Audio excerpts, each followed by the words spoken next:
on marching upon that road, which, as I said, if we walk long enough, must necessarily lead us to unity. మనస్సును పెంపొందించుకోవడం మానవునికి ఒక అంతిమ లక్ష్యం. నేను సమాజం యొక్క పురోగతి, మహిళ పురోగతి బట్టి కొలుస్తాను.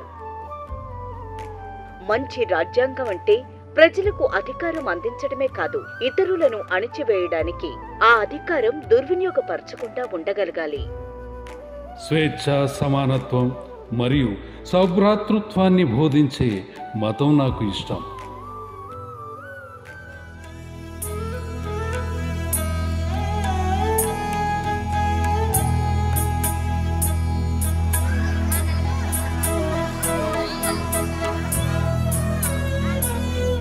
నీ కోసం జీవిస్తే నీలోనే జీవిస్తావు, జనం కోసం జీవిస్తే జన హృదయంలో నిలిచిపోతావు. ఇవి రాజ్యాంగ రూపశిల్పి డాక్టర్ బిఆర్ అంబేద్కర్ చెప్పిన మాటలు. ప్రతి పౌరుడు సామాజిక అసమానతలను జయించి ముందుకు నడిచే సమాజాన్ని కోరుకున్నాడు ఆ మహానేత.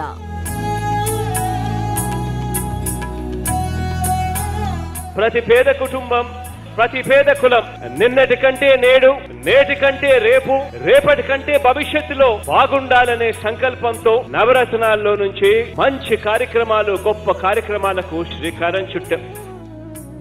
భారతదేశ చరిత్రలోనే ఈ భారతదేశంలో ఉన్న 28 రాష్ట్రాల్లో అక్క చెల్లెమ్మల సాధికారత పట్ల ఇంతటి చిత్తశుద్ధి చూపించిన ప్రభుత్వం దేశంలోనే ఎక్కడా కూడా లేదు. ఒక్క మీ బిడ్డ ప్రభుత్వం అని చెప్పడానికి గర్వంగా చెప్తా ఉన్నాను ఈ సందర్భంగా. ఇది గ్రామాన్ని, గ్రామ పరిపాలనా వ్యవస్థను ప్రజలకు చేరువుగా, అనుకూలంగా, పారదర్శకంగా, కరప్షన్ లేకుండా, వివక్ష లేకుండా ఎలా చేయగలమో, ఎలా మార్చామో చూపించింది.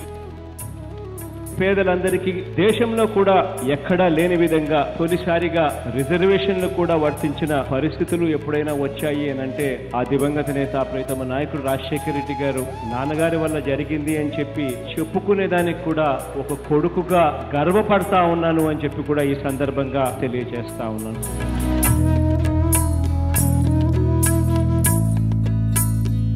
వేల సంవత్సరాల భారత సామాజిక చరిత్రను, ఆర్థిక చరిత్రను, మహిళా చరిత్రను మార్చిన ఓ సంఘ సంస్కర్త, ఓ మరణం లేని మహనీయుడి విగ్రహం ఈ విజయవాడలో ఈ రోజు ఆవిష్కారం అవుతా ఉంది.